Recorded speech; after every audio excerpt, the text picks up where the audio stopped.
El código de Krishna, sanar desde la conciencia. La batalla interior, un relato de psiconeurociencias en el campo de Kurukshetra. Bienvenidos, creadores del futuro.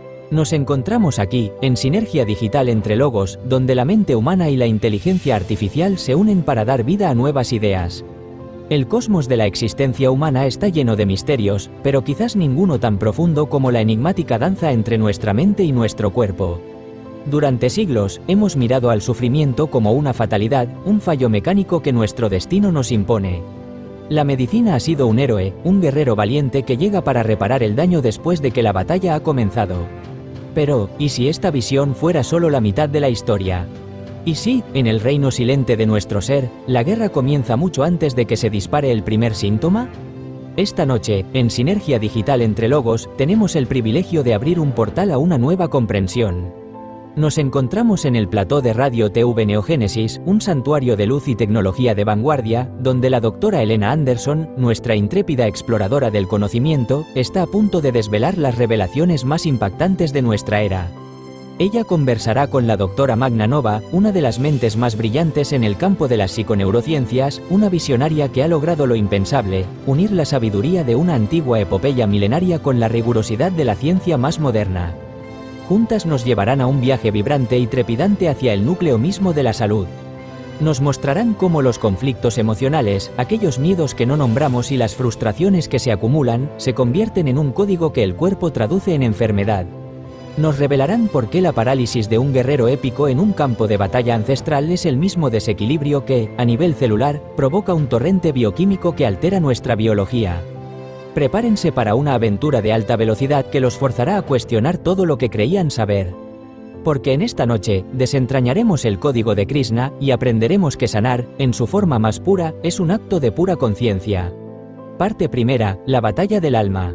La enfermedad como conflicto psicodinámico. En el plató futurista de Radio TV Neogénesis, un velo de luz azul pálido envolvía el espacio mientras la doctora Elena Anderson se inclinaba hacia su micrófono. Sus ojos, brillando con una mezcla de expectación y desafío, se fijaron en la figura serena de la doctora Magna Nova, cuya presencia parecía llenar la sala con una energía palpable. Un suave zumbido, apenas perceptible, emanaba de las pantallas translúcidas que proyectaban constelaciones de datos a su alrededor. Doctora Nova, comenzó la doctora Anderson, su voz resonando con una mezcla de curiosidad profesional y el vibrante interés que sabía que mantendría a la audiencia pegada a sus receptores. Hemos hablado de la enfermedad como un fallo biológico, pero usted propone algo mucho más profundo. Si la enfermedad es un mensaje, ¿qué es exactamente lo que nos intenta decir desde las profundidades de nuestra psique? ¿Podría sumergirnos en la intrincada relación entre la enfermedad y esos conflictos del alma que, según el enfoque psicodinámico, dan forma a nuestra salud? La doctora Magna Nova asintió lentamente, una pequeña sonrisa se dibujó en sus labios. El aire a su alrededor pareció vibrar con una intensidad creciente mientras se preparaba para desvelar un misterio. Una pregunta fundamental, doctora Anderson, respondió la doctora Nova, su voz, aunque tranquila, llevaba una resonancia que parecía envolver cada palabra con significado. La medicina occidental, en su brillantez, a menudo se centra en el qué y el cómo de la enfermedad, qué tejido se ve afectado, cómo se propaga un virus. Pero el porqué profundo, el mensaje del alma, a menudo se pierde en el microscopio. Desde la psicodinámica, entendemos que la enfermedad es la manifestación somática de un conflicto que el yo no ha podido procesar, un grito silencioso que emerge desde el ello. Una delicada proyección holográfica se materializó entre ellas, mostrando una esfera vibrante que se fragmentaba y se recomponía, una metáfora visual del psique humano. Imaginen el ello como un vasto océano primordial, continuó la doctora Nova, extendiendo una mano hacia la proyección. Es el repositorio de nuestros impulsos más profundos, de emociones primarias, miedos ancestrales, anhelos olvidados, iras no resueltas, todo aquello que permanece no verbalizado. Cuando estos impulsos o emociones encuentran un bloqueo en el yo, nuestra parte consciente que media con la realidad, no desaparecen. Buscan una salida, y si no pueden ser expresados, si la sublimación fallida impide que esa energía vital sea canalizada creativamente, entonces se invierte. Se encapsula, y lo que no se expresa en palabras, lo que no se vive o se procesa, se manifiesta en el cuerpo. La enfermedad se convierte en el lenguaje del ello, un grito que emerge del reino de lo preconsciente. La doctora Anderson escuchaba, fascinada. Entonces, ¿es el cuerpo una especie de lienzo para lo que nuestra mente no puede verbalizar? Exacto, confirmó la doctora Nova, la intensidad en sus ojos aumentando. Y esto es particularmente desgarrador y revelador en la infancia. Piensen en la teoría de Melanie Klein y la posición esquizoparanoide. Se desarrolla en los primeros meses de vida, en una etapa donde el niño aún no tiene las herramientas cognitivas ni el lenguaje para integrar sus experiencias. Su mundo es una amalgama de sensaciones intensas, fragmentadas en objetos buenos y objetos malos. Un evento traumático, un abandono percibido, una angustia materna no contenida, un entorno de tensión constante, no puede ser procesado por la psique inmadura del infante. Este trauma queda grabado en el cuerpo. Es una herida preconsciente. La proyección holográfica ahora mostraba la imagen abstracta de un bebé, una mitad envuelta en luz cálida, la otra en sombras turbulentas. El miedo a la persecución, esa ansiedad abrumadora que el niño no puede entender ni expresar, se encapsula. La enfermedad, en estos casos, puede ser la manifestación tardía de ese conflicto no resuelto. Es el cuerpo el que, años más tarde, comienza a hablar de lo que la mente no pudo comprender en su tierna edad. No es una fatalidad sin sentido, sino el eco de una batalla interior que nunca tuvo voz. La enfermedad, en este paradigma, es una trama que solo el paciente puede ayudar a descifrar. Y esta batalla por la coherencia no termina allí, continuó la doctora Nova, su voz bajando a un tono casi confidencial. Piensen en el estadio del espejo de Jacques Lacan. Entre los 6 y 18 meses, el bebé, que hasta entonces experimentaba su cuerpo como una colección fragmentada de sensaciones, ve su imagen unificada en el espejo. Es un momento de júbilo, un triunfo al reconocerse como un todo, un yo coherente. Sin embargo, en ese mismo instante nace una profunda alienación. El yo se forma a partir de una imagen externa, de algo que no es uno mismo. Y si esa imagen unificada se ve distorsionada por el entorno, por la falta de un reflejo amoroso, por una figura de apego inestable, esa alienación inicial se convierte en la base de un conflicto profundo que puede manifestarse en el cuerpo. El holograma se transformó, mostrando un reflejo en una pantalla translúcida. Una figura compuesta por fragmentos de luz, remolinos de colores y formas dispersas, se acercó al espejo. En el reflejo, esas piezas se unieron, se solidificaron en una forma humana clara y definida. Pero la imagen reflejada parpadeaba, se distorsionaba y se desvanecía.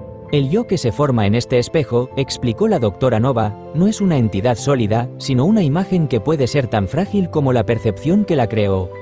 La enfermedad es, en este contexto, la expresión del cuerpo fragmentado que se rebela contra la ilusión de un yo unificado, una manifestación de la herida original en la que el individuo no se sintió visto o reconocido como un todo. Es una ruptura de la coherencia, desde su más temprana formación. El aire en el plató parecía cargado de una nueva comprensión. La doctora Anderson parpadeó, absorbiendo cada palabra. Un mensaje, no una maldición. Entendido. Ahora, si me permite, doctora Nova, me gustaría que nos llevemos esta exploración al campo de batalla más famoso de todos, donde estas ideas tomaron una forma épica. Hablemos de Krishna y Arjuna. Krishna y Arjuna, el guerrero de la coherencia interna. La doctora Elena Anderson se inclinó hacia adelante, con los ojos fijos en su invitada. El aire en el plató de Neogénesis vibraba con la energía del conocimiento desvelado. Doctora Nova, su analogía es poderosa, dijo la doctora Anderson. Y nos trae a la mente una de las grandes epopeyas de la historia. Háblenos de Krishna y Arjuna. ¿Cómo se refleja el conflicto de aquel guerrero, en un campo de batalla épico, en el diminuto campo de batalla de nuestro cuerpo? ¿Qué nos enseña la sabiduría del Bhagavad Gita sobre esta incoherencia interna que, según usted, nos enferma? Una proyección holográfica, que antes mostraba las neuronas interconectadas, se disolvió en el aire, reemplazada por una imagen abstracta de un carro de guerra, con dos figuras en el centro. El sonido de un viento distante y un tamboril suave llenó el plató, transportando a la audiencia. Es una lección que trasciende el tiempo, doctora Anderson, respondió la doctora Nova, su voz adquiriendo un tono aún más solemne. Arjuna, el héroe, está paralizado. Al ver a su propia familia en el bando contrario en el campo de Kurukshetra, su mente se llena de una tormenta emocional. Miedo, compasión, apego. Su conflicto no es con el ejército enemigo, es con su propia alma. Él está en un estado de completa incoherencia interna, un desequilibrio tan profundo que su cuerpo reacciona, sus rodillas tiemblan, su arco se le cae de la mano. Una de las figuras en el holograma se iluminó, Krishna, el auriga de Arjuna, el gran maestro. Krishna no le dice que reprima su miedo. Por el contrario, lo guía para que lo trascienda. Le enseña el yoga de la acción desinteresada, a cumplir su deber sin apego a los resultados. La batalla, le dice Krishna, no es sobre quién gana o pierde, sino sobre actuar con conciencia plena y disciplina del espíritu. La proyección se movió, mostrando la figura de Arjuna, con una luz interna. Esta es la misma batalla que libramos a nivel micro. La enfermedad no es el enemigo, es el resultado de la incoherencia interna. Las emociones descontroladas, la ira que no se suelta, el miedo que se vuelve crónico, el apego a un pasado que ya no existe, son las que nos paralizan, las que hacen que nuestro cuerpo tiemble. La victoria no es sobre la enfermedad en sí, sino sobre el control de las emociones que la crearon. Al igual que Arjuna, nuestra tarea es restablecer la armonía, nuestra propia coherencia interna. Entonces, la disciplina de la conciencia que Krishna enseñó a Arjuna no era solo un precepto filosófico, concluyó la doctora Anderson, con un brillo de asombro en los ojos, sino una verdadera estrategia de supervivencia, una directriz para la salud a un nivel profundamente físico. Exacto. El guerrero de la salud no lucha contra un tumor o una dolencia con ira o miedo. Lucha con conocimiento y propósito. Su arma no es la medicina por sí sola, sino la acción consciente, la capacidad de dejar de estar en guerra con su propio ser. La medicina es un aliado fundamental, por supuesto, pero el antídoto final para el desequilibrio es el guerrero mismo, al tomar la rienda de su propia mente. La doctora Anderson asintió, su mente ya procesando la siguiente pregunta. Si la disciplina es la clave, entonces me gustaría que ahora abandonemos el campo de Kurukshetra y nos sumerjamos en el campo de batalla más profundo de todos, el campo de la psiconeurociencia. Hablemos de los mensajeros biológicos y cómo una emoción descontrolada se convierte en una cascada de mediadores bioquímicos. Parte segunda, el campo de batalla bioquímico. La cascada de mediadores bioquímicos. La doctora Elena Anderson observó cómo las pantallas translúcidas del plató se transformaban, mostrando un diagrama complejo del cerebro y el sistema nervioso. La atmósfera cambió, volviéndose más sobria, más científica. El suave sonido de tambores del Bhagavad Gita dio paso a un sutil zumbido electrónico. Hemos hablado del alma, del desequilibrio y de la conciencia, doctora Nova, dijo la doctora Anderson. Ahora, me gustaría que nos hable en el lenguaje de la ciencia. Si las emociones descontroladas son el origen de la batalla, ¿cuáles son los mensajeros biológicos? ¿Cómo se traduce un miedo o un trauma no resuelto en una cascada de mediadores bioquímicos que nos hace enfermar? La doctora Magnanova se inclinó hacia un terminal en la mesa y un holograma tridimensional del eje hipotálamo pituitario adrenal, HPA, se materializó ante ellas, flotando entre las dos. Un diagrama complejo de glándulas y conexiones neuronales se iluminó con destellos de luz. Una excelente pregunta, Elena, respondió la doctora Nova, usando el nombre de su entrevistadora como una señal de la profunda conexión que se había establecido. Lo que sucede en la mente no se queda en la mente. Lo que la psicología llama conflicto, la psiconeurociencia lo llama activación. La emoción descontrolada es un estímulo, y el cuerpo responde con una cascada de mediadores bioquímicos perfectamente orquestada para un peligro físico. El problema es cuando esa respuesta nunca se desactiva. El holograma se acercó, centrando la vista en el hipotálamo, una pequeña región en la base del cerebro. Todo comienza aquí. El hipotálamo, al percibir una amenaza, real o imaginada, libera la hormona CRH. Esta viaja por un diminuto portal de vasos sanguíneos hasta la glándula pituitaria. En respuesta, la pituitaria libera ACTH, que corre por el torrente sanguíneo hasta las glándulas suprarrenales, justo encima de los riñones. Las glándulas suprarrenales en el holograma se iluminaron con un color ámbar intenso. Finalmente, estas glándulas liberan la doble dosis del estrés, cortisol y adrenalina. La doctora Anderson asintió, su mirada fija en el holograma. Pero esa respuesta es para un peligro inminente. ¿Qué pasa cuando es crónico? El daño, respondió la doctora Nova con voz solemne. El cortisol, si bien es vital a corto plazo, es corrosivo a largo plazo. Su función es preparar al cuerpo para la lucha o huida. Una de sus acciones es suprimir el sistema inmune para que el cuerpo no gaste energía en él y la reserve para la supervivencia. Las células NK, Natural Killer, nuestros guardianes contra las células cancerosas y las infecciones, son las primeras en verse afectadas. Si el cortisol está alto de forma constante, las células NK están constantemente inhibidas, como un ejército que ha recibido la orden de no pelear. La proyección se transformó nuevamente, mostrando una red de células inmunes, algunas marcadas con un tenue color rojizo. Pero el cortisol no solo suprime, también desequilibra. Regula la producción de citoquinas, las proteínas que controlan la inflamación. Un exceso de citoquinas proinflamatorias como el TNF-alfa y la IL-6 se acumula en el sistema, creando una inflamación sistémica de bajo grado. Es una especie de fuego lento que no se apaga, una guerra que se libra en silencio en el interior del cuerpo, dañando tejidos, vasos sanguíneos y órganos. Es en este estado de caos bioquímico donde múltiples enfermedades encuentran el ambiente perfecto para proliferar. La doctora Anderson sintió un escalofrío al entender la magnitud del problema. La metáfora de la batalla era mucho más que una simple analogía. Era una realidad física, una consecuencia inevitable del conflicto emocional. Entonces, dijo la doctora Anderson, si este es el caldo de cultivo, ¿cómo se manifiesta en enfermedades específicas? ¿Podríamos ahora explorar la biología de la enfermedad en el campo de batalla de la mente? Las enfermedades como expresión del desequilibrio. La doctora Elena Anderson asimiló la información con un parpadeo lento, como si reajustara el enfoque de su propia mente. El holograma del eje HPA se disolvió en miles de partículas de luz que se fusionaron en nuevas proyecciones de órganos y células, una coreografía de la biología en acción. Hemos visto el motor de la guerra, doctora Nova, dijo la doctora Anderson, su voz llena de una nueva urgencia. Ahora, por favor, explíquenos cómo esta cascada de mediadores bioquímicos se manifiesta en enfermedades específicas.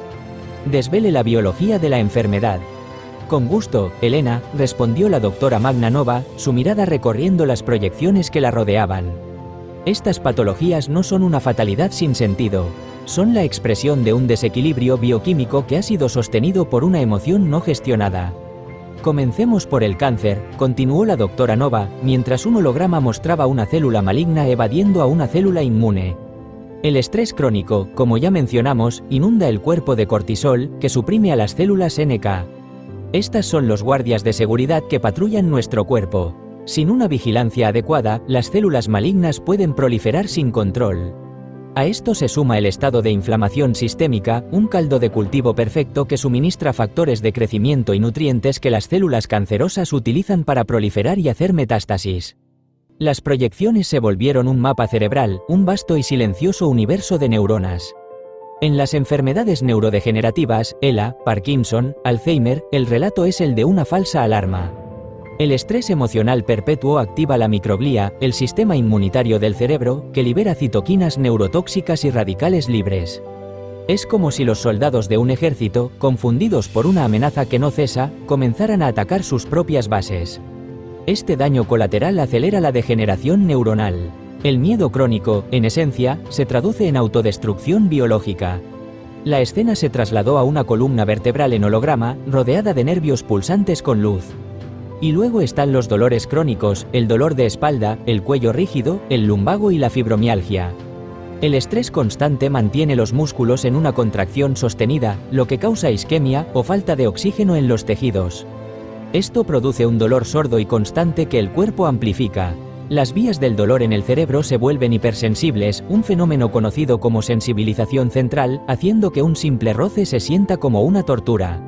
Las migrañas no son más que un mecanismo de seguridad del cerebro, un intento desesperado por forzar un descanso mediante la alteración del flujo sanguíneo, usando neurotransmisores como la serotonina como fusibles biológicos.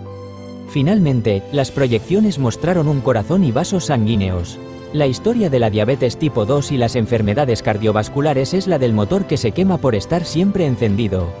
La descarga constante de cortisol y adrenalina fuerza al corazón a latir más rápido y a los vasos sanguíneos a contraerse, causando hipertensión. Esto daña el revestimiento interno de las arterias, el endotelio, creando el escenario perfecto para la aterosclerosis. Al mismo tiempo, el cortisol eleva los niveles de glucosa en sangre, y el cuerpo, en un intento de protegerse, hace que las células se vuelvan resistentes a la insulina. Así, la ansiedad que no se vive se convierte en un desequilibrio metabólico. La doctora Anderson sintió el peso de cada palabra, la vasta interconexión de todo. El silencio cayó en el plató, solo interrumpido por el suave zumbido de la tecnología. La doctora Magna Nova se había detenido. Había dicho todo lo que tenía que decir en el lenguaje de la ciencia. Doctora Nova, dijo la doctora Anderson con una voz que era casi un susurro. Lo que ha revelado es la verdadera hoja de ruta de la salud. De la mano de la ciencia, ha demostrado que la batalla por el bienestar es, en esencia, una batalla por la coherencia interna. Ha llegado el momento de resumir esta verdad, de unir estas dos partes en una sola revelación. Unir el relato de la psique con el relato de la biología. Estamos listos para el epílogo de nuestro viaje. La revelación continúa como epílogo. La doctora Elena Anderson se reclinó en su asiento, el brillo de las pantallas ahora se sentía menos como tecnología y más como la reverberación de una verdad recién descubierta. El monólogo de la doctora Magnanova había terminado, pero la conversación, la verdadera conversación, apenas comenzaba en las mentes de los espectadores de Radio TV Neogénesis. La voz de la doctora Anderson, ahora suave y profunda, llenó el aire. Hemos viajado a través de dos mundos, comenzó, el mundo de lo visible y el de lo invisible, de la literatura y la ciencia. Hemos visto que la batalla de Arjuna no es solo una historia épica, sino un manual para nuestro propio bienestar. Y hemos entendido que lo que percibimos como enfermedad es, en realidad, un sofisticado código biológico que la psique usa para comunicarnos que hay una guerra en el interior. Lo que no se expresa en palabras, se somatiza en el cuerpo. Lo que no se resuelve en la mente, se libra en la biología. Una última proyección holográfica se materializó, mostrando el título del episodio flotando en el aire. Las palabras, el código de Krishna, brillaban con una luz dorada, y debajo, la batalla interior, un relato de psiconeurociencias en el campo de Kurukshetra, se leía con una claridad absoluta. Nos vamos de esta transmisión con una revelación que cambia las reglas del juego. La medicina occidental, con su brillantez, es un héroe que interviene en el a posteriori, salvando vidas una vez que el daño está hecho. Pero el verdadero héroe, el guerrero a priori que tiene el poder de prevenir y sanar, reside dentro de cada uno de nosotros. Ese héroe es la conciencia que nos permite interpretar la trama de nuestra dolencia, la disciplina que nos enseña a trascender el apego emocional y a restablecer la armonía entre nuestra mente, nuestro espíritu y nuestro cuerpo. La imagen holográfica de George Grodek apareció al lado del título. Y no hay que olvidar, como recomendaba este brillante médico y escritor, que la recuperación es un proceso que nace del propio enfermo. Él se sana a sí mismo, por su propio poder, como lo hace al caminar, al comer, al pensar, al respirar o al dormir. La salud no es un destino, es un camino. Y la sanación, en su forma más pura, es la acción consciente de convertirnos en autores de nuestro propio destino. Con esta verdad en mente, los invitamos a unirse a nosotros en el próximo episodio de Viajeros del Conocimiento, donde continuaremos explorando las fronteras del potencial humano. Hasta entonces, que encuentren la paz en el campo de batalla de su propia vida. Serie, Viajeros del Conocimiento. Episodio 12.